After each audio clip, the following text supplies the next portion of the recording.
Emmanuel Macron est en route pour Washington pour cette visite d'État très attendue, puisque vous savez qu'on va beaucoup parler de ce plan anti-inflation que Joe Biden a dégainé en août dernier, qui suscite la colère de l'Union européenne dans son ensemble. Qu'est-ce qu'Emmanuel Macron peut obtenir de Joe Biden finalement?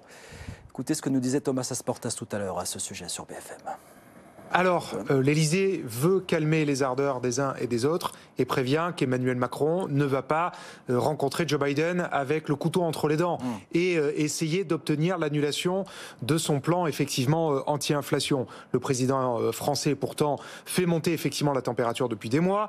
Il explique à qui veut l'entendre que le plan américain est déloyal et qu'il met en péril l'industrie française et européenne.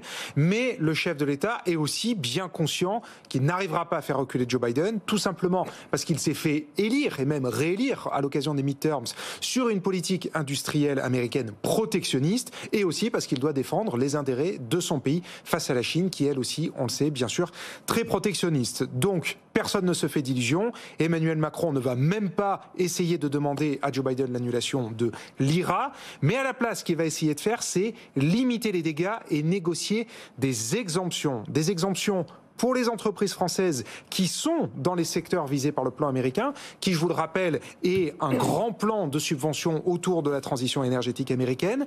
Donc ça concerne bien sûr, par exemple, l'automobile et les batteries électriques. Ouais. C'est l'exemple emblématique de ce plan, mais ça concerne aussi les renouvelables, les panneaux solaires ou encore la chimie. Et donc dans ces filières, la France va essayer d'obtenir un maximum de dérogations pour ces entreprises, pour qu'elles puissent elles aussi bénéficier des subventions américaines. Et c'est exactement ce qu'ont réussi à faire deux pays, le Canada et le Mexique, grâce à leur accord de libre-échange avec les États-Unis.